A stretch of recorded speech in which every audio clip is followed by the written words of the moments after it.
Olá, amigos da TV Câmara, estamos de volta para mais um Café e Prosa, sempre ouvindo as pessoas da nossa cidade, histórias e mais histórias. Afinal, cada ser tem a sua história, seja ela maior ou menor, todo mundo tem as suas vivências, as suas convivências. E esse é o objetivo, ouvir as pessoas e eternizar aqui nos anais da TV Câmara os depoimentos importantes a respeito da história da nossa cidade, a nossa querida Florianópolis. Hoje recebendo Paulo Roberto Flores Castelo Branco de Freitas. Olha, nome comprido, mas a gente conhece mais como Paulo Flores. Ele que é natural do Rio de Janeiro, mas tem raízes em Floripa, a mãe dele é daqui, nasceu lá, viveu um bom tempo lá, depois fixou residência aqui em Floripa, parente de uma infinidade de manezinhos que nós vamos relatar aqui, e tem a sua história brilhante, com 48 anos, quase 49, formado em Direito e pós-graduado em Direito, e vive por aí fazendo amigos e conversando com as pessoas nas peladas e nos sambas da vida. Paulo, é um prazer imenso te receber aqui, eu que te conheço há mais de 30 anos, e sempre é um prazer receber pessoas que têm o dom da comunicação e têm histórias a contar. Muito obrigado. Obrigado, Vanderlei. Eu que agradeço o convite, né, o espaço. De fato, o gostoso dessa caminhada é, de fato, fazer amigos, né, seja numa pelada de futebol, seja no samba, seja no rock, nos espaços de cultura, entretenimento, os colégios, né, onde a gente estuda e 30, 20 anos depois encontra essas pessoas por aí.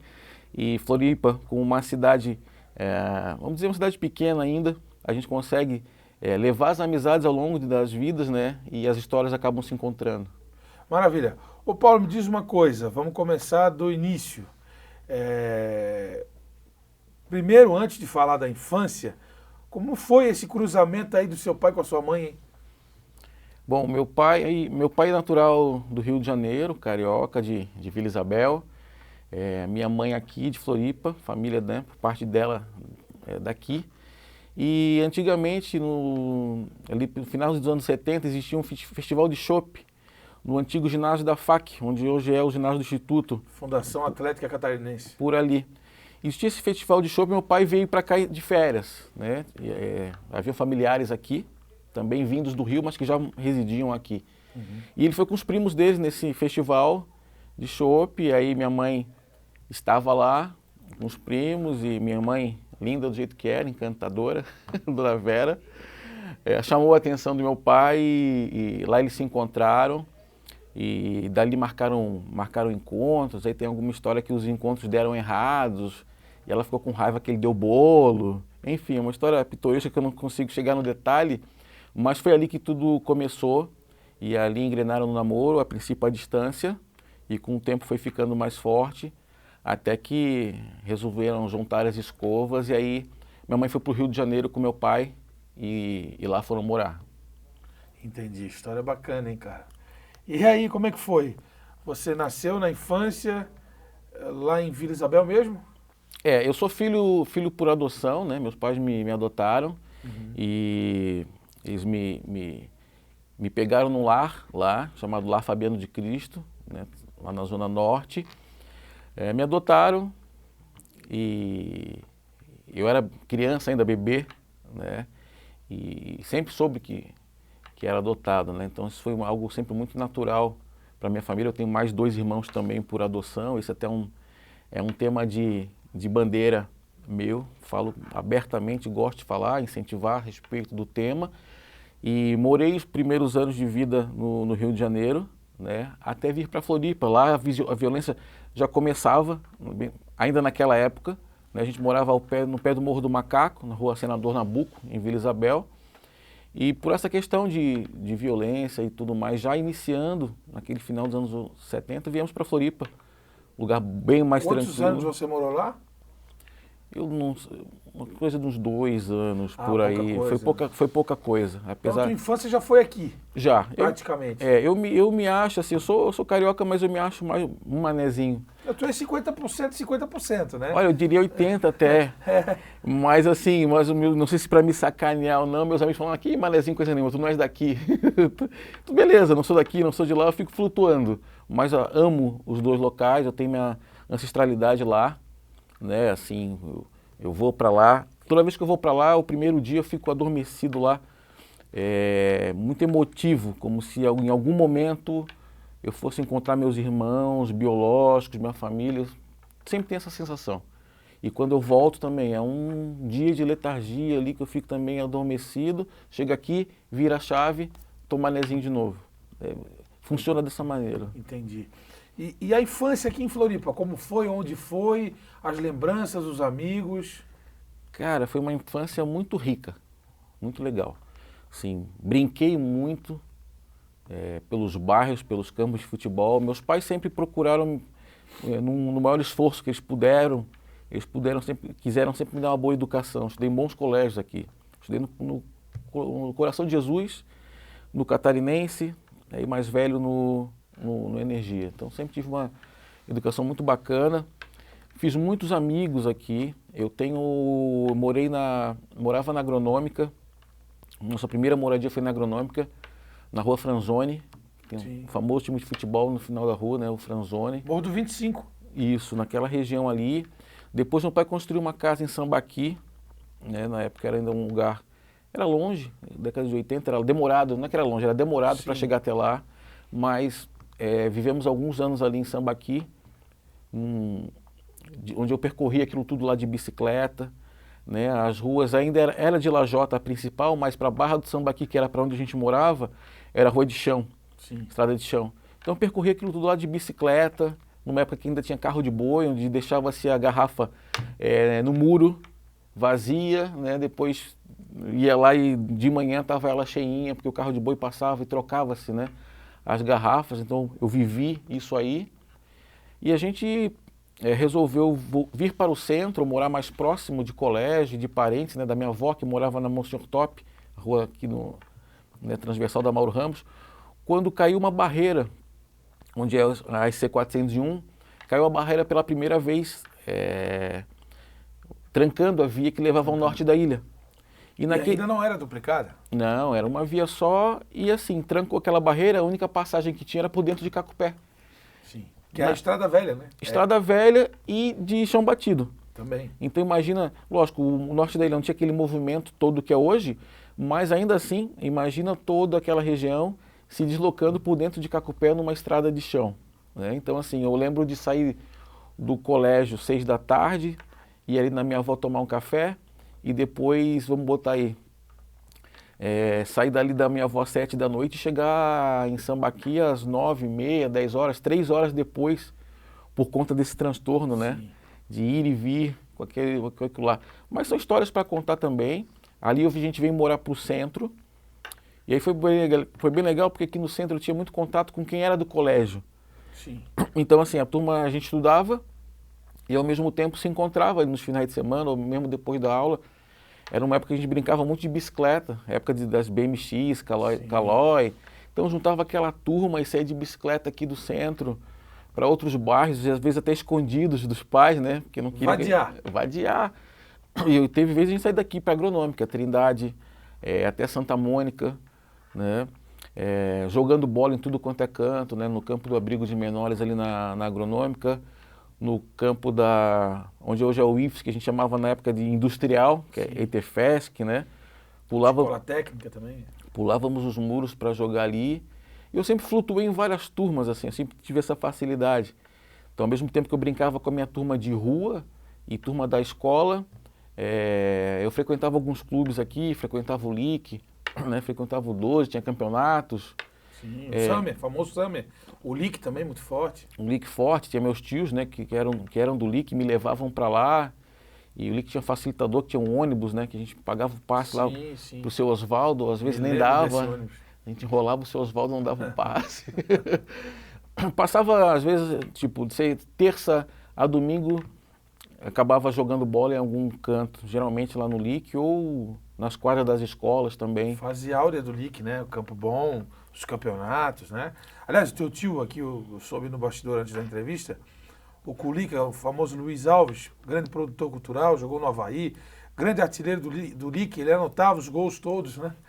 E o Culica, que é irmão da sua avó, da dona Valda, é uma figura que marcou época aqui na cidade. Ele é um tio que onde a gente vai e cita o nome dele, as pessoas conhecem. Por duas razões, né? Pelo futebol, né? Porque além do Lick, ele permeava aí os campos da ilha, né? Sim, sim. No Saco dos Limões, ele jogava futebol de campo também. Ele era um produtor cultural que trazia o teatro para o campo também. Ele tinha o time dele formado, o Nós, né? Formado por amigos dos dois lados, né? Dessa seara de eventos e também do futebol, que ele acabava trazendo do Lick, né? A paixão dele pelo Avaí, todo mundo era notória, todo mundo sabe da paixão que ele tinha pelo Avaí, pelas encrencas dele nos campos de futebol. Ele era polêmico, mas acabava o futebol, um coração gigante, sempre ajudando todo mundo. É um tio que eu guardo grande saudade dele, né? Eu convivo, de certa maneira, assim, até constantemente com os filhos, né? O Alex e o Marcelo, o Caju que joga bola no folclórico Sereno. Sereno. No Sereno. E dois baita primos, assim, que a gente sempre se encontra, assim. Então, e as conversas sobre o meu tio são sempre muito saudosistas e sempre muito respeitosas, né? Sempre trazendo muita saudade. E tem também o Cipriano, que é um grande artista, né? Que era irmão dele, irmão da sua avó, que as obras estão por aí até hoje sendo vendidas, comercializadas e, em muitos casos, na casa das pessoas, né? Muita gente comprou as obras já de Cipriano, Sim. grande artista, né? As obras dele estão espalhadas, né, pela ilha e fora dela, né? Ele retratou todas as igrejas de Florianópolis, estão retratadas, isso virou um livro também. Viraram cartões postais, onde você até hoje encontra nas livrarias esses cartões postais, né? Parte do acervo dele está com o meu primo, filho dele, né, que toma conta desse acervo. Muita gente tem essas obras, muitos espaços públicos aqui têm as obras dele nas paredes, né, maravilhosamente retratadas. E foi acho que os dois tios, o Culica e ele, deixaram um legado bem interessante para Florianópolis, né? Eles não serão esquecidos, que sempre vai ter alguma coisa deles. Ou uma obra, ou uma lembrança deles. Acho que, se eu não me engano, não. O nome do ginásio do Lick é Luiz Alves da Silva, então está lá, né? Uma singela homenagem, mas que faz eles ficarem inesquecíveis ali, né? Sim, o Culica era um símbolo da cidade e do Lagoa Yacht Clube que ainda resiste, mas teve momentos maiores, né? Do carnaval, Sim. Né? Dos bailes, shows, né? Uma época que os clubes eram responsáveis pelos grandes shows em Florianópolis, né? Sim. Não tínhamos, assim, grandes casas que trouxessem grandes artistas. Podemos dizer que o Lick, o 12, Paula Ramos, o Lira, né? As grandes sociedades traziam, né, os grandes artistas, os grandes bailes de carnaval também, né? Baile dos artistas, baile do Avaí, Vermelho e Preto, cada clube com o seu, né? O Lira tinha os dele, o Paula Ramos também, enfim, é um tempo a gente lembra com saudade desse tempo. Até os anos 90, mais ou menos, né? Isso, eu acho que foi... Depois houve a decadência dos clubes. Hoje eles ainda existem, mas num outro formato, né? Eu acho que Florianópolis começou a oferecer mais também. Sim. Mais possibilidades. Shoppings Shopping, a cidade começou a se estruturar, então boas casas de show começaram a surgir. Também. Os bares começaram a ofertar também possibilidades. No próprio esporte, as praças de futebol, campos de grama sintética, outras praças esportivas começaram a surgir na cidade, fazendo com que as pessoas não precisassem se deslocar para tão longe para jogar uma bola dentro de um clube, né? Então, os acessos começaram a ser facilitados, vamos colocar assim, a oferta também. Sim. Ô Paulo, e futebol, hein? Já que a gente falou de futebol, o que o futebol representa na tua vida? Olha, eu respiro futebol, né? Eu sou um flamenguista inveterado, não tem um dia que eu não pense no Flamengo. Por conta do teu pai. Meu pai, meu avô foi assistente de jornalismo no Mário Filho, né? Sim. Meu pai, flamenguista, também sócio do Flamengo. Meu pai fundou a Flamante, foi um dos fundadores da torcida jovem. E ele achou que vindo para Floripa, um dos medos dele é que eu não fosse tão flamenguista, que eu fosse gostar dos times daqui, né? Não teve jeito, eu sou só Flamengo, aqui em Floripa não tem time, e não tem um dia que eu não pense no Flamengo, não esteja ali interagindo nos grupos com meus amigos do Rio de Janeiro, e fui um futebolista, né, amador sempre, mas andei aí pelos clubes, né? Teve entrevista do Dionísio, que passou por aqui. Sim, professor Dionísio da Mega. Fui atleta dele, né? Eu também, fomos juntos em épocas diferentes, Épocas diferentes, né? Na época eu lembro que eu tinha saído do Coração de Jesus, aí fui para a 5ª série no Catarinense, aí tinha o futebol de campo e o futsal, né? Eu fui pro futebol de campo primeiro, fiquei acho que quase um ano, até descobrir que o futsal tinha campeonato. E o futebol de campo era um jogo no ano, ou 2 no máximo. Sim. Naquela época lá, não tinham torneios, né? Pelo menos naquela minha fase lá. Aí fosse pro futsal. Aí eu fui pro futsal, né? Na época até o Dionísio ficou bravo comigo, porque eu migrei. Eu era uma criança, né? Então não tinha aquela coisa, não tinha aquela coisa do compromisso, né? Eu simplesmente fui, não avisei nada. Quem que jogou contigo nessa época aí? Cara, do futsal, muita gente com certeza tu conhece. Vamos botar... E no futsal... Eu peguei um pouquinho do Moreira, mas os anos, vamos dizer assim, que eu fiz uma temporada inteira, assim, já foi com o Marquinho. O grande Marquinho. E aí tinha o Moraes, tinha o Eduardo Mafra, o Beto, o Luiz, Dudu, que mais? Nomura, Sonsini, Hélio. A gente tem um timaço aí, o Ico, né? o Chico. Sim. Então fizemos bons campeonatos e o bacana do futsal também naquela época tinha um campeonato estadual. Então a gente acabava conhecendo o estado, viajando de Kombi, né? Legal, né? E viajando de Kombi. Hoje nem pensar, imagina um time de futsal entrar numa Kombi. Os pais não vão deixar. Estou vivendo um pouco dessa vibe agora com meu filho, sub-8, e isso é muito legal. Então, hoje duvido que os pais deixem os filhos entrarem numa Kombi para andar pelo estado. A molecada vai de micro-ônibus, vai de van, é outra história. Mas naquela época era o que tinha e era muito bom, né? Era a nossa realidade, assim. E, pô, Xaxim, Xanxerê, Joaçaba, Chapecó, Blumenau, foram uns 2, 3 anos aí. Isso sem falar que o futsal era forte aqui também na cidade, né? Muito forte. A gente várias equipes. Várias equipes, a gente tinha referência do futsal juvenil e adulto, que tinham bons campeonatos, né? Eu lembro assim, 5ª série, lá no ginásio do Catarinense tem um torneio lá com Perdigão, Enxuta, Transbrasil, Bradesco, né? Então, disso. A gente viu jogar lá Morruga, Jackson, essa turma que o tênis levou o nome depois, Chico né? Lins. Chico Lins, na Elase, nessa época ele estava na Elase, que eu peguei lá. Eu lembro de uma final histórica da Elase com o colegial, ele era remanescente, ele era vindo do colegial, ele estava na Elase, né? Sim. E ele acabou com o jogo, arrebentou, jogou, fez a gente passar muita raiva lá, torcendo pelo colegial. E Besc tinha um timaço também, sim, né?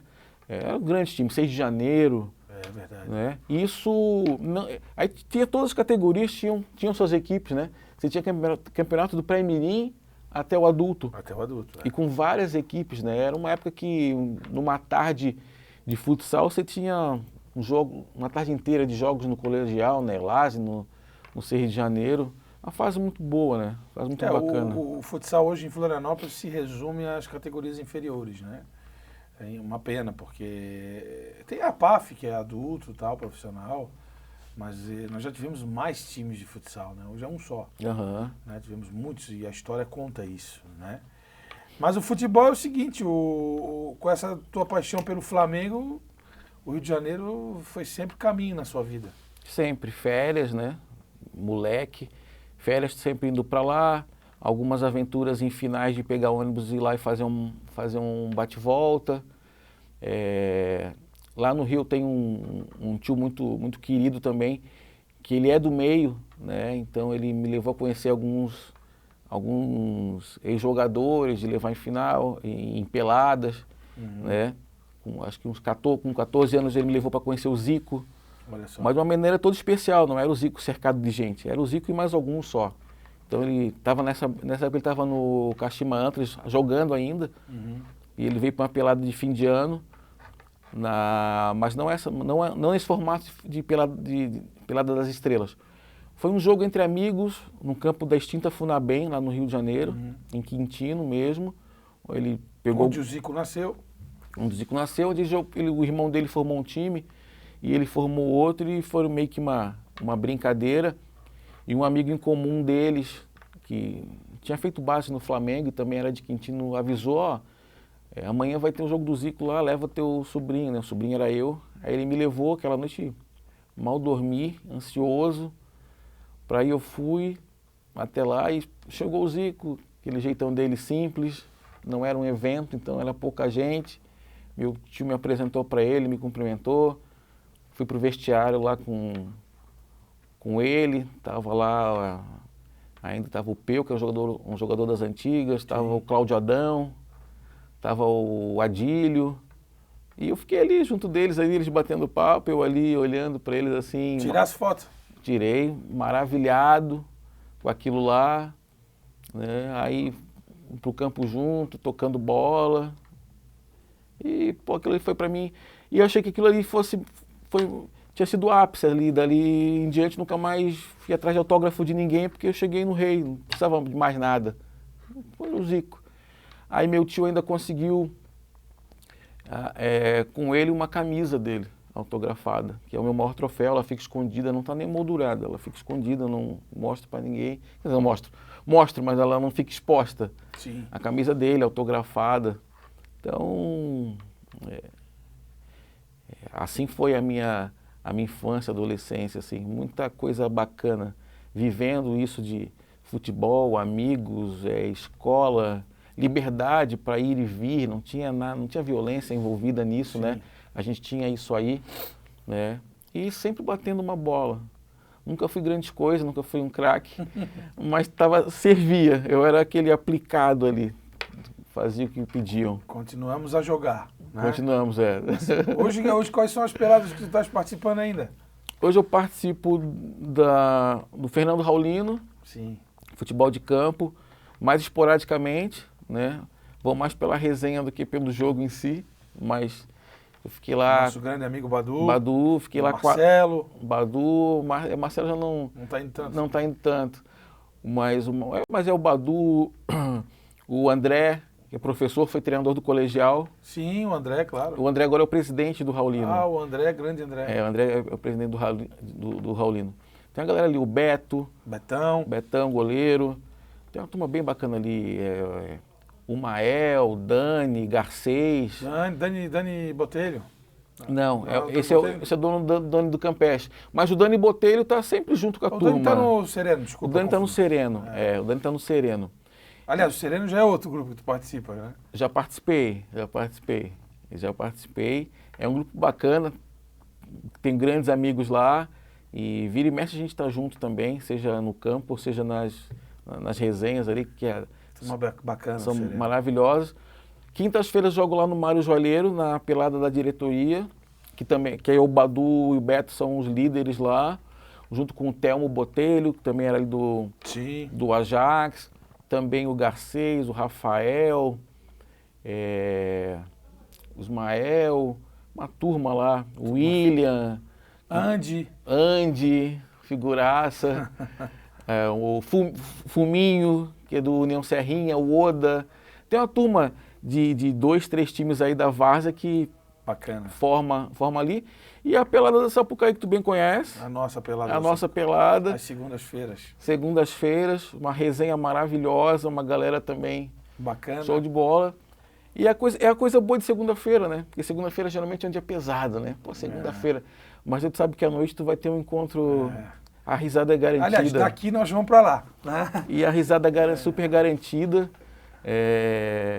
E com bons eventos, né? A gente fica ali tá lá na pelada, mas também tem os sambas, né? Pô, tem viagens do grupo, né? O grupo foi pro Rio de Janeiro, Pomerode.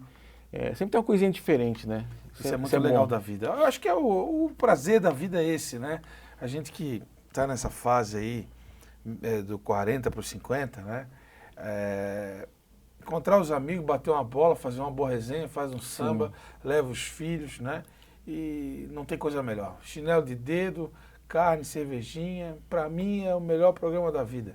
Né? E bom poder reencontrar pessoas. Isso é muito bacana. Reencontrar. Então, assim, em algumas dessas peladas aí, eu reencontrei pessoas que eu não via desde a infância. Eu também morei um tempinho em Mato Grosso do Sul e morei 7 anos lá. Então, assim, tem um hiato, porque quando tu vem pra cá, tu vem de férias, aí na férias tu tem que aproveitar poucos dias ali e já retornar para onde você estava. Então, essas peladas me fazem reencontrar muita gente. Às vezes, a gente vai pro campo e no outro time está um cara que tu não vê há muito tempo, né? É legal isso, né? Isso é muito bacana. Floripa proporciona isso. É uma cidade com cara de grande, mas eu sempre falo, é pequena. Ela tem cara de grande, tem jeito, ou quer ser grande, sei lá, mas ela tem uma coisa ali, meio nossa ali, meio que tu vai andar no centro, tu tem a certeza que tu vai encontrar um conhecido. Como você vê a cidade, falar nisso, é um ponto importante da nossa entrevista, como você vê a cidade a partir do momento lá da sua infância, adolescência, para hoje, para os dias de hoje? Olha, Floripa é uma cidade que sim, eu amo de paixão. Eu exploro a cidade, eu gosto, eu faço trilha, eu já fiz corrida, eu exploro a cidade, eu sou um rato de praia, eu gosto de tudo. Eu vejo Floripa uma cidade acolhedora. Hoje é uma cidade multifacetária, recebe gente de todos os cantos do país, abraça do mundo, né? Então, e quem quer permanece. Mas é uma cidade que parece que ela não sabe ainda o que ela quer dela, o que ela quer ser. Ela quer ser cidade grande, expandir, modernizar, ou ela quer, e isso, lógico, vai refletir em algumas demandas sociais e ambientais, ou ela vai se fechar para não abrir, para manter a coisa do jeito que está. Manter a estrutura provinciano. A estrutura que tem, sendo que do lado de fora tem um monte de gente querendo entrar. É verdade. É difícil, né? Eu vejo, eu acho que é difícil para o administrador público solucionar tudo isso, né? Como impedir as pessoas de ir e vir, né? É difícil, cada um vive e vai morar onde quer, pagando seus impostos, contribuindo, fazendo suas obrigações. Não tem jeito. É uma cidade que atrai, é uma cidade linda, né? A pessoa vem para cá de férias, ela olha isso aqui e fala, pô, eu gostaria de morar aí, eu gostaria de estar aí. Cabe todo mundo? Fica a pergunta. Fica a pergunta, né? Fica a pergunta, mas é o direito individual de cada um, de querer e achar que pode ir lá e permanecer ou ficar. O famoso direito de ir e vir, que consta na Constituição. É um problema difícil, assim, eu vejo o pessoal debatendo mobilidade, né, da cidade. É difícil uma solução, é difícil. Espaço físico, existe uma limitação geográfica. Sim. Na cidade, né? E para onde que vai? Né? A gente vê nos momentos aí, nos pleitos eleitorais, né? Algumas divagações, promessas, enfim, mas eu acho muito vago, é difícil você achar uma solução, é difícil. Ô Paulo, e em relação às horas vagas que você se dedica às poesias, conta pra gente essa história da tua vida. Eu gosto muito de livros, né? Eu gosto muito de ler, escrever. Ler, eu sou um leitor, conto mais, assim, eu leio 3, 4 livros ao mesmo tempo, assim, eu não sou aquele que pega um livro e vou do início ao fim, não. Eu estou com um aqui, estou com outro ali, e dependendo do dia e do momento eu pego um ou outro, às vezes o que está mais fácil. E para mim é fácil associar, eu não perco o raciocínio de ficar trocando livro, né? Uhum. Poesia, né, poema, apareceu de uma forma meio, como é que eu vou dizer, eu não planejei isso. Eu queria fazer uma homenagem aos meus pais e surgiu um concurso de poema e eu escrevi um poema para eles, mandei, né, e esse poema foi premiado, selecionado para sair num outro livro. Aí eu comecei a rabiscar algumas coisas, escrever, para mim só, né? E com a facilidade das redes sociais, um ou outro eu comecei a soltar e ver que fazia sentido, para algumas pessoas. Compartilhar. Compartilhar, e para algumas coisas, pessoas fazia sentido. As pessoas começaram a me dar um feedback legal, incentivando, escreve mais. Comecei a escrever mais e mais, aos poucos ir compartilhando isso. Comecei a rabiscar um livro infantil também, de incentivo à leitura. Paralelo a isso, comecei a rabiscar um outro, que é uma narrativa, também uma história de um soldado do exército. Então tem algumas coisas saindo assim, um infantil. De vez em quando eu vou lá e faço mais um traço dele, depois eu vou em busca de um ilustrador. Tem um livro de poema que está pronto, falta ainda fechar a editora, já fechei com umas duas, mas na hora H acabei dando um passo atrás, mas é possível que esse ano esse livro saia. E comecei a mandar alguns dos poemas para alguns concursos e tive alguns premiados assim. Então falei, pô, até que faz sentido para alguém, tem gente gostando, vamos colocar isso para o mundo, né?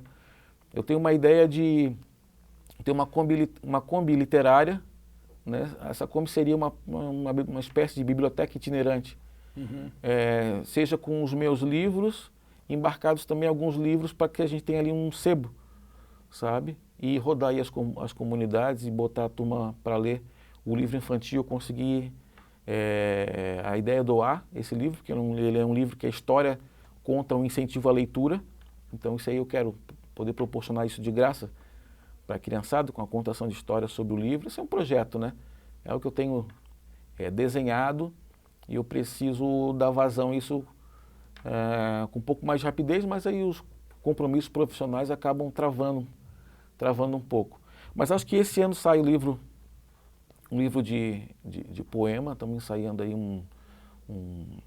uma editora, um lançamento, e as outras obras aí mais à frente. Esse poema é o primeiro porque ele está engatilhado já, está pronto, já teve gente querendo musicar ele, alguns desses poemas também, isso é bacana. A veia literária você tem. A carreira depende da engrenagem. Sim. Desses produtos que você está constituindo e posteriormente lançando. Uhum. Eu acho que é um caminho, né? Um caminho bom. Sim. Um caminho do bem. Compartilhar o que pode ser consumido e fazer bem. E tem o lado social, que é essa história de incentivar a criançada à leitura.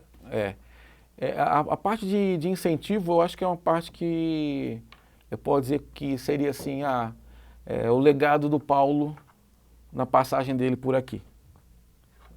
Lançou livros aí para uma criançada, deu oportunidade delas se interarem, delas interagirem, delas terem conhecimento, se empolgarem com a leitura, né? E aí, lógico, o que eles vão fazer com isso é o livre-arbítrio de cada um. Mas a minha parte em proporcionar isso aí eu vou ter feito. Tem um poema aí que você possa ler, né, aqui nessa entrevista? Um poema que você gosta, não sei se o primeiro que você escreveu, o que você mais gosta, enfim, acho que seria legal registrar. Deixa eu procurar um aqui. Eu vou te falar uma coisa que eu admito essa falha, que é o seguinte, eu devo ter para mais de 200, mais ou menos, mas nenhum eu tenho decorado, acredita? Não tenho... Não, tudo bem, mas são 200, né? São 200 poemas escritos. Tem uns impublicáveis que eu não posso ler aqui, mas vamos ver um... Porque, na verdade, é o seguinte, né? Quando a gente... É a mesma coisa que eu recuperar matérias, reportagens que eu fiz no passado como jornalista. Uhum. Eu tenho 25 anos de profissão, então, assim, eu vou ver aquela matéria lá, meu Deus, escrevi isso, falei aquilo. Sim. Não me lembro. Fiz, mas não me lembro o que fiz, o que escrevi, o que falei, o que perguntei, né? É a mesma analogia, né? Encontrou aí? Encontrei um. Já que a gente falou de Flamengo, eu vou falar um do Flamengo aqui. Me desculpem. Porque assim, eu sempre quis escrever alguma coisa a respeito do Flamengo, mas o Flamengo tem uma história tão rica que eu falei, como é que eu vou juntar tudo num poema? Uhum. Então esse poema é um pedido de perdão. É mesmo, Perdão, Flamengo. Desculpe minha incompetência. Dentre tantos poemas, de mais de 2 centenas, nenhum foi sobre você. E olha que em você vejo poesia, na arquibancada, gramado, torcida e refrão. Impossível equilíbrio, coração e razão. Perdão, Flamengo. Não consigo te alcançar. Réu confesso, limitado, petrificado em te olhar. Torcer, berrar, cantar e te amar. Perdão. Sensacional. Já prepara aí que nós vamos pedir para você mais uns 2 Tá bom. ao longo dessa entrevista. Legal, cara. Essa é uma coisa que dá prazer, satisfação, orgulho. E quando a palavra é bem escrita e tem emoção, a gente consegue alcançar o objetivo da mensagem, né? Sim. É mais ou menos isso. Quais são as suas inspirações? Legal essa pergunta. Sempre perguntam, né?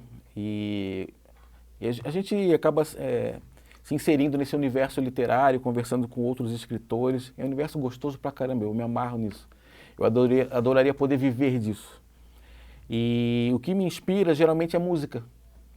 Música me inspira. E eu vou te falar uma coisa, quando eu não estava nesse universo, vamos dizer assim, quando alguém falava em inspiração, eu achava uma tremenda uma frescura. Ah, para aqui, inspirado. Não, eu aprendi que tem esse momento de inspiração. Eu sou meio rebelde para algumas coisas, assim. Então, assim, tem vezes que eu escrevo sem parar e às vezes eu passo meses sem escrever nada. Eu entrei num grupo de exercício de escrita e eu saí do grupo, tive que sair porque eram dadas tarefas ali de exercitar e forçar um tema e eu não tinha vontade de fazer aquilo ali, aquilo não me dava prazer. Eu falei, não, isso aqui é um hobby. Se for para eu não ter prazer, eu prefiro não fazer. Era muita disciplina. É. E eu falei, eu quero fazer o que eu estou afim, porque isso é um hobby, isso não é minha profissão. Sim. E eu quero usar da licença poética, eu quero escrever da maneira que eu quiser, desde que as pessoas compreendam aquilo que eu estou falando. Se eu entrar por uma coisa muito... Eu quero isso, eu quero que as pessoas entendam. Eu quero que o que eu escrevo não seja uma coisa chata. Eu quero que tenha uma linguagem de fácil compreensão. Certo? E assim é feito, assim eu faço. Então, a inspiração geralmente vem de música. Ela vem de alguma música que eu estou escutando e é muito engraçado. Com o facilitador do celular, quando vem algumas palavras, alguns já pego, já gravo para depois não esquecer. Porque ao mesmo tempo que vem, se tu não grava, pelo menos acontece comigo. Quando eu chegar em casa e for botar no papel, já passou aquele... O time, a ideia vai embora, às vezes tu até tenta forçar e não é a mesma coisa. Já aconteceu de eu estar escutando a música num lugar e bater aquele negócio e eu correr atrás de um papel, de uma coisa para já rabiscar ali, ou estar num restaurante e não estar num guardanapo. Assim a coisa acontece. É meio doido isso. Mas é uma vocação. Eu creio que sim. E é algo que eu penso que eu tenho que explorar mais, me dedicar mais. Quem sabe no futuro para aposentadoria vai ser até meu... Modo de viver. Talvez modo de viver, mas com certeza um excelente passatempo. Realmente faz parte do nosso dia a dia. A palavra, a emoção, a poesia, né? Depois você vai achar mais 2 interessantes aí em relação à sua vida e à vida das pessoas. O carnaval também faz parte da tua vida, como da minha, da nossa? Da nossa. Faz, né? É uma coisa assim que a gente gosta muito, eu curto demais, é uma época do ano que a gente espera muito e o pré-carnaval já é gostoso, né? Sim. O pré-carnaval já é bom. Eu estou feliz assim que Floripa começa a ter um pré-carnaval legal, cheio de eventos. Tipo, virou o ano, já começa o pré-carnaval. Sim. Né? Os ensaios esquentam, as atividades das escolas já começam também a ficar mais quentes, a se aproximar de quem não está vivendo o dia a dia na quadra, mas na rua, né, com os desfiles. Blocos que antes apareciam só no carnaval, agora começam a movimentar antes. Né? Floripa fez renascer o centro antigo, né, com um movimento ali muito legal de bloco, de maracatu e outras coisas, que acho que é algo que faltava em Floripa. E hoje tem, né? E de carnaval eu sou um mangueirense, né? Minha escola de samba é Mangueira, tenho um carinho também pela Vila Isabel, que é o meu bairro, né? O bairro da família. Aqui em Floripa não tem uma escola de samba minha, mas eu tenho amigo em todas elas, né? Então eu surfo em todas, eles me cobram, eu vou saboneteando, não escolho ninguém e posso ir em todas. É engraçado, né? Porque você nasceu no Rio de Janeiro, pequenininho, veio pra cá, se enraizou em Floripa, vive Floripa, respira Floripa, mas as tuas identificações, vamos dizer assim, em termos de futebol e carnaval, ficaram mais para a questão do Rio mesmo, né? Ficaram lá, tanto time quanto escola de samba. Porque, na verdade, aqui você é mais político, né? E aí eu vou surfando todas as ondas. E eu, assim, por exemplo, eu gosto muito de estádio. Se tu me convidar para ir no jogo do Avaí, eu vou. Se me convidar para ir no Orlando Scarpelli ver o Figueira, eu vou também. E eu sempre brinco que eu já fui em muitos clássicos e a torcida que eu fico, o time nunca perde. É mesmo? Então até no último ano aí, eu fui no último Avaí Figueirense, foi 1-0 lá do Aleph Manga, que ele perdeu o pênalti, aquele lá. Sim. Aquele teve uma disputa do meu passe, o Avaí ganhou, eu fui para a ressacada e eu vi a vitória do Avaí lá. E eu sempre brinco com eles. Aí, quando eu vou, o time que eu fico vence. Ó, fica aí o recado, tá? Quem quiser ganhar o clássico, me chame. E escola de samba, pô, tem muito amigo na Consulado, tem amigos na Coloninha, tem o nosso Conrado lá no sul da ilha, que eu não conhecia. Esse ano eu desfilei, eles me convidaram para desfilar na Harmonia, foi legal demais, assim. A nossa turma da pelada foi. Sim. Então, assim, todo mundo se divertiu muito lá, né? Eu fico flutuando na coisa boa do carnaval. Então, não me meto em polêmica, na brigaçada de carnaval. Que dá briga, né? Dá briga. Hoje é em grupo do WhatsApp, né? Grupo do WhatsApp, postagens. Dá briga e confusão.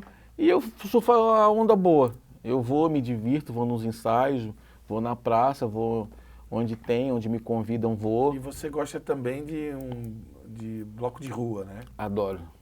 Bloco de rua, eu gosto mais do que escola de samba. É mesmo? Eu gosto mais. O carioca gosta muito, né? Gosto. Esse ano eu fiquei em Floripa, o carnaval, mas nos últimos anos eu fui pro Rio. E bola preta para mim ainda é o melhor. Mas lá a gente flutua, né? Bola preta, Bangala Fumenga, Arteiros da Glória, e Sovaco do Cristo. Que Merda é Essa? Que é um bloco da minha família. A gente descobriu por acaso que era um bloco da minha família lá. É mesmo? A gente foi para um ano, a gente estava morando no Mato Grosso do Sul, fui eu e meu pai para o Rio para ver minha avó, na época era viva ainda. Fomos no carnaval, porque era o feriado mais extenso. E a gente casou tudo. Tinha um Fla-Flu no sábado de carnaval. E a gente falou, vamos pro Fla-Flu. No dia seguinte, vamos pegar um bloco, vamos. Aí fomos pro Fla-Flu, era a decisão da Taça Guanabara. Flamengo campeão, 2004 isso. Felipe Maestro acabando com os adversários, jogando pelo Flamengo. Aí, no dia seguinte, fomos para Ipanema. Aí vimos lá os blocos, vamos lá no Simpatia Quase Amor, vamos. Aí estacionamos o carro e fomos andando. E aí falou, não, Simpatia Quase Amor é longe, tá do outro lado. Então, aí meu pai falou, quer saber, vamos achar um bloco qualquer, vamos se divertir. Aí encontramos um bloco, uma batucada, tal, não sei o que, coisa e tal. Aí vimos o estandarte lá, que merda é essa? Ficamos ali, achamos engraçado, porque é um bloco que sempre tem uma sátira, sempre uma sátira política, achamos super legal, engraçado. O carnaval permite isso. O humor, a gozação, Sim, a crítica exato. Gozada, né? E eis que meu pai lá encontra uma prima dele, né? Prima minha também, mas dele de primeiro grau, né? Ô, Beth, não sei o quê. O Beto encontra a Beth lá. É como, pô, tu tá aqui no Rio, não sabia? Não, então, a gente veio pra cá, não sei o quê, trocar ideia ali. Assim, então, a gente tá procurando um bloco aí pra comprar uma camiseta, desfilar. Então, esse aqui fica nesse aqui, esse aqui é o nosso bloco, é o bloco da família. É o Que Merda é Essa? Por que merda é essa? Porque os blocos têm um circuito para fazer no Rio de Janeiro. Sim. E o Que Merda é Essa, que até então não tinha esse nome, sem saber de nada, só montou a bateria e começou a andar na contramão dos blocos do circuito. Reza a lenda que do outro lado, o bloco vindo começou a gritar, que merda é essa? Vendo o caminhão de som na contramão. E aí pegou. E aí pegou e ficou, e está lá até hoje. Hoje é um dos maiores blocos de Ipanema. Legal, bacana. Mas aqui em Floripa também, né? Tem bons blocos lá, o Carnaval de Santo Antônio, o Berbigão. Santo Antônio, lembro do Som Mais Eu, Som né? Mais Eu, tempo bom, né? Som Mais Eu, pô, Som Mais Eu vamos dizer, era o casamento com bloco de sujo, né? Era muito bom. Era muito bom. E o Som Mais Eu era legal porque, pra mim, era um bloco onde eu encontrava os amigos lá. Passava o ano sem vê-los, no Som Mais Eu tu sabia que a turma ia estar lá, né? E aí acabava sendo Som Mais Eu. Eu peguei uma época do Lick, tinha um Lick Gay, tinha um 12 mais 12, foi uma época também que tinha... Bloco da Toalha do Paulo Ramos. Exato. Tinha o bloco do Lira também. Do Lira, esses aqui se encontravam, né? Todo mundo se encontrava na praça. Na praça, era muito bom. Eu adoro bloco, essa cultura de bloco eu gosto bastante. Agora tem blocos grandes, né? Tem o da Ponte, né? Que vem lá da Ponte em direção ao centro, que é muito legal, que é um bloco que eu acho bacana.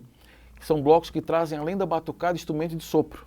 Ah, isso dá um charme. Dá um charme, eu acho rico, com marcha de carnaval, né? Com marcha. A marcha eu acho fantástica, mesmo as antigas, eu acho sensacional. André Calibrina sabe tudo sobre isso. É verdade, né? André Calibrina, teu conterrâneo também. Conterrâneo, né? Ele adora uma marchinha. Compositor de muitas, né? De mão cheia. André Calibrina. O carnaval é isso aí, né? Mudou um pouco o cenário de rua. Eu sou mais de passarela, mas o de rua mudou bastante, cresceu muito, né? Mudou também um pouco a questão musical, outras preferências. Sim. Mas enfim, eu acho que o Floripa tem um carnaval de rua forte, né? Sobretudo aqui no centro, em Santo Antônio de Lisboa. Não sei como está na Lagoa, nas outras extremidades. Acho que o continente pode ter um carnaval de rua legal também, né? Pela sua representatividade. Sim. E é isso. Mas, Paulo, antes da gente pedir mais uma poesia, queria saber o seguinte. O Bom Carioca e o Manezinho também gostam de boteco, né? Sim. O boteco faz parte da sua vida? Faz. Eu gosto de um boteco. E vou te falar, eu tô com 49, eu comecei a beber depois dos 35, até então não bebia nada. Olha só. Nada. Hoje me chamam de Opala e por aí vai. Mas eu não bebia nada, assim. Mas sempre tive com os meus amigos, né? Eles se admiravam. Pô, como é que tu faz tanta bagunça, se diverte tanto, não toma nada. Enfim, acho que também por conta de que na época... Meu pai nunca foi de beber, nunca tive isso perto, assim, na família. Era meio ali e eu não ia muito nas ondas dos amigos. Sempre tive medo nunca gostei de passar mal, sabe? Eu via eles passando mal de tanto beber. Então acho que fui mais ou menos nessa toada assim. Mas comecei a beber depois, e tomei gosto, né? Então eu gosto, lógico, sem exageros, mas tomo uma cervejinha, né? Faço uma boa caipirinha, gosto, faço experimentações ali na receita. E o boteco é um espaço para mim, não só da bebida, mas de um baita do entretenimento. Seja você ou não frequentador fixo daquele boteco X. O boteco é um lugar que te abraça. Se você chegar lá e ficar na beira de um balcão, num bom boteco, facilmente você vai fazer amizade com alguém, ou você vai ficar escutando as conversas e vai dar risada, e quando você vê, você já está inserido na conversa também, né? E tem aquela magia do boteco, da risada, da coisa boa, que quem não frequenta fica se perguntando, né? O que eles estão fazendo lá? O que tem de tão bom lá? O boteco é vida, né? Tem bom. O boteco, assim como outros espaços de convivência, é feito de pessoas. E lá as pessoas se encontram para falar do seu dia a dia, do futebol, de política, de carnaval, dos seus problemas, das suas conquistas. Exato. Né? O boteco é isso, né? O boteco, às vezes, se tem uma imagem muito negativa do boteco, dizendo que é coisa de alcoólatra, que é coisa de desocupado, que é coisa disso, que é daquilo. O boteco é um espaço de convivência. Um espaço de convivência, um ponto de encontro, de entretenimento, né? um ponto de boas risadas. Eu acho que converge para lá, um ponto de boa comida, de bons petiscos. Né?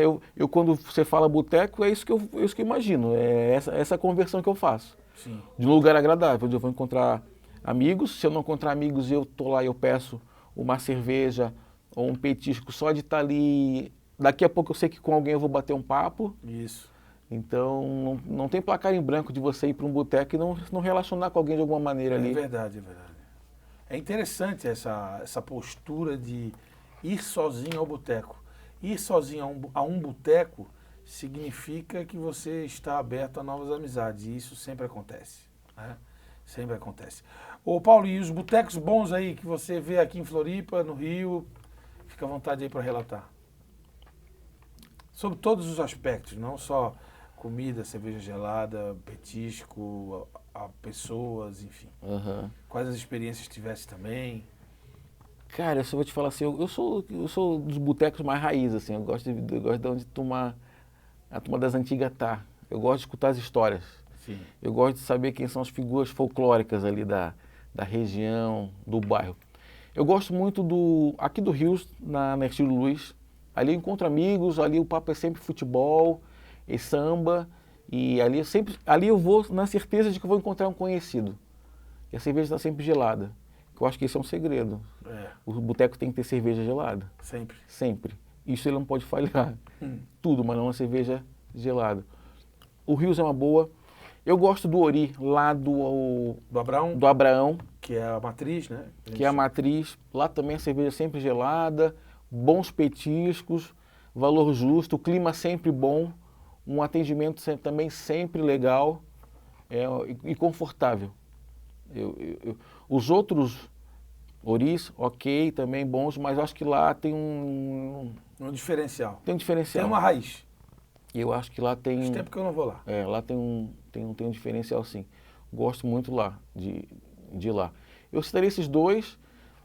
Temos o boteco do nosso amigo Rei, que é um boteco onde rola um samba. Um samba legal. Rola um samba legal, o Rei atende bem. Lá na laje, lá no Na morro. laje, tem a cerveja gelada sempre também. Ele recebe bem os amigos, né? Faz os eventos dele lá. Também citaria... Super agradável. Super agradável, citaria o Rei. Tem o do Zé lá na Lagoa, eu morei na Lagoa, Sim. né? Então tem o Zé, um grande flamenguista ali também, e também deixa a turma... Ele é flamenguista, mas deixa todo mundo à vontade, é um boteco super democrático, né? Eu chamo ele de Zé, mas o nome do boteco é Bar do Gordo. Bar do Gordo. Bar do Gordo, a pessoa chama ele de Gordo, que é o nome de guerra dele lá. Ele recebe todo mundo bem. Se tu quiser ir lá com a tua turma levar um pedacinho de carne, tem uma churrasqueirinha lá. Vamos pra cima, é assim que ele trata. Para fazer, né? E agora estamos aí com o nosso amigo Filé, né? Com o boteco do Filé ali no Saco dos Limões, no campo do Saco dos Limões, torcendo aí para que ele tenha sucesso lá. Filé é expert aí em boteco. Exato, e é amigão nosso, né? Tem um espaço legal lá também que ele vai botar para cima. Então eu creio que vai vir a ser um bom ponto de encontro lá da turma também. Já é. E no Rio, hein? O top 3 pra ti? Cara, assim, eu gostava muito do Bar dos Chicos, que fechou. Pois é, fechou e não voltou. É reduto flamenguista, né? Não voltou, diz que tem uma briga dos sócios lá, pegou fogo, enfim. Citaria Bar do Senado. Armazém Senado. Armazém Senado. Raiz, muito raiz. Aham. Bar do Peixe. Bar do Gosto Peixe. do Amendoeira. Amendoeira eu acho petisco lá e almoço lá, o executivo sensacional. Quintas-feiras tem um samba lá também, Sambão. sambaço, né? Show. No Pichincha também, que aí já pega perto da freguesia, né? Sim. Bom também, eu não me recordo o nome dele. Fora aqueles, eu tô falando do boteco mais raiz, né? Sim, Fora os tradicionais que estão no trading turístico, né? Mas eu citaria esses aí. Fora os da Lapa ali, tem uns da Lapa ali bem bons também, né? O bacana de tudo isso, até você que está acompanhando a entrevista, são esses laços que existem entre o Rio de Janeiro e essa cultura popular, Rio de Janeiro e Florianópolis, né? Boteco, samba, carnaval, futebol, e o manezinho da ilha sempre foi para o Rio de Janeiro passar férias, passar tempo lá, isso desde os anais, lá acontecia de navio aqui do Cais Uepic, né? Ou ia de teco-teco, enfim. Então tem esse laço muito próximo de Florianópolis e Rio de Janeiro. Eu sou suspeito para falar porque eu frequento o Rio há 25 anos e a resenha acaba trazendo isso nessa conexão minha com o Paulo. Ô Paulo, estamos na reta final, ainda temos aí uma poesia para você ler. Com 49 anos de vida, Daqui a pouco você vai ler a poesia, ou poema, no caso. 49 anos de vida. A tua missão já foi cumprida? Falta alguma coisa? Ah, falta. Falta eu deixar os livros aí como legado. Falta, eu tenho um filho de 13 anos. 13 anos. O Arthur. Homenagem ao Zico também, né? Homenagem ao Zico. A mãe dele só foi saber depois que ele nasceu que era por causa do Zico, né? Ela achava que era por causa do Rei Arthur, não. Mas Ela podia desistir do nome, mas é Arthur. Até o Zico, num programa uma vez na Fátima Bernardes, ele agradeceu no aniversário dele aos pais que botaram os nomes dos filhos de Arthur, né? Uhum. Ele fez que ele sabe, né, que pelo Brasil afora e mundo afora tem muito Arthur por causa dele. Mas o Arthur tem 13 anos, um garoto está crescendo maravilhosamente bem, moleque, garoto do bem. E o que eu quero ver? Eu quero ver meu filho bem ainda, formado, assim, né? Encaminhado. Encaminhado, né? Ele já adulto lá, eu poder olhar para ele e falar, tá tudo certo. Ele, é orgulho. Ele tá bem, né? O caminho dele tá ok. Eu acho que é isso, assim. Minha ligação com o Manezinho, né? Ele é manezinho, Arthur é manezinho. Minha ligação com ele é muito forte, assim. Mas ele se enraizou com as coisas da cidade ou ele tá político que nem o pai? Não, ele é manezinho. É assim, se for ver, gosta deve ser flamenguista, mas pode gostar do Avaí do Figueirense. Ele não é tão ligado a futebol, mas é? se tu perguntar para ele, vai dizer que é Flamengo. Entendi. Né? Ele sabe que é Arthur por causa do Zico e tudo mais, né? Mas ele não fica acompanhando os jogos, nem nada, ele já está numa outra pegada. Ele faz natação, karatê. Ah, legal. Outros esportes. Faz outros esportes. Negócio de cartas, né, de jogos e tal. Então ele está super bem, assim. E eu quero ver isso, eu quero ver ele olhar para trás e falar assim, pô, tô deixando o cara bacana aí, né? É um sentimento bom, né?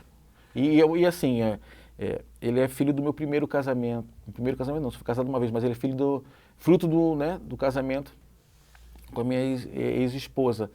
E a gente, né, o processo de separação é uma coisa ruim, né? Assim, não é uma coisa fácil. Mas a gente teve como propósito o seguinte, a partir de agora ele é prioridade, né? E continuou sendo. Então, assim, os meus momentos com ele, a nossa guarda é praticamente compartilhada, isso. E, assim, os meus momentos com ele eu não terceirizo. Então, assim, eu aproveito os momentos com meu filho. Vai ter um aniversário, vai ter alguma coisa, deixa ele na casa da avó, deixa ele... Não, eu não deixo. Ele fica comigo, a gente curte o nosso momento, lógico, às vezes uma coisa muito específica, ele tem os momentos deles, né? Mas, via de regra, a gente procura aproveitar e com coisas que não se fazem mais muito, né? Eu moro em Santo Antônio de Lisboa, então ali a gente sai para pescar em Cacupé, sabe? A gente faz algumas atividades assim. Hoje a gente sabe, né? O eletrônico, a molecada quer muito eletrônico. Sim. Mas eu tenho uma troca, um acordo com ele que para ter tantas horas de eletrônico ele tem que dar uma corrida comigo, dar uma caminhada, tem que pescar. Ele adora pescar. Ele joga tarrafa desde os 5 anos. Legal. E sabe jogar. O bicho é uma fera pescando. Raiz, hein? Raiz. Aprendeu com o tio dele lá no Ribeirão da Areia. Ele joga uma tarrafa isso é muito legal. Muito, muito bem. É a manutenção de uma cultura. E também tem isso, manutenção de uma cultura. Exatamente. Bacana demais. Paulo, para fechar, qual é o poema que você vai declamar aí nessa entrevista da sua vida? Vou fazer uma light menorzinha. Revolta geral. Estourou o revolta das letras, inquietude de todas as linhas. Carência de melhor prateleira, entendi o silêncio que grita. Canetas me deram as costas, lápis correram de mim, papel se amassou em protesto, poema contrariado sem fim. Sem sucesso, pedi paciência. Recusaram clemência e prosa, exigiram estante robusta, colorida e com cheiro de nova. Paulo Flores. Foi uma revolta. Revolta. Essa é a revolta, né? É um sentimento, né? O poema é um sentimento. Sim, o poema... O bom do poema é o seguinte, né? É bom e ruim ao mesmo tempo. E às vezes você publica um poema, quem tá lendo, muitas vezes acha que você está dando um recado ou uma indireta para alguém. E não, eu escrevo sobre comportamentos, sobre personalidades, sobre personagens, enfim. Eu tenho uma frase que é o seguinte, assim, o barato do poeta, o barato do escritor é a inquietude do leitor. É tu provocar e você não sabe como ele vai receber um poema ou qualquer outro escrito que você faça. Você tem uma intenção, mas como cada um recebe, você só vai saber se você vai lidar com ele. O que tu entendeu? Eu já fiz isso algumas vezes e cada um entendeu de uma forma. É porque cada um entende de uma forma. O ser humano é diferente um do outro, né? Exato. Todos temos a nossa vida e os nossos problemas, mas cada um tem os seus. Então cada um vai absorver a informação de uma maneira ou de outra, né? Então esse é o sentido da vida também. Sim. Né? Paulo Roberto Flores Castelo Branco de Freitas, que nome complicado, né? Grande, né? Eu quero ver tu falar meu nome sem colar. Complexo, mas a gente conhece mais como Paulo Flores, que é poeta também e um cidadão do bem, que nasceu no Rio de Janeiro, mas tem muitas raízes em Floripa e esse laço, essa ligação é muito bacana. Muito obrigado por estar no Café e Prosa e tenho certeza que a sua entrevista vai ser muito bem repercutida com as pessoas que puderem acompanhar, porque as histórias aqui contadas foram importantes. Muito obrigado. Eu que agradeço o espaço, né? Eu já conhecia o Café e Prosa, né? Vi várias entrevistas de várias pessoas bacanas que tiveram aqui. Me senti lisonjeado pelo convite. Espaço seleto, espaço... Acabou de passar o Padre Wilson, acabou de passar por aqui. Foi. O cara que eu sou fã, né? Então, agora que eu recebi o convite, fiquei deveras feliz. Obrigado. Obrigado. Paulo Flores aqui no Café e Prosa da TV Câmara, contando as suas histórias em Floripa, no Rio de Janeiro e tudo mais. A supervisão técnica a cargo de Tiago Veríssimo e a direção-geral da TV Câmara, da jornalista Carla Silveira. Um abraço e até a próxima.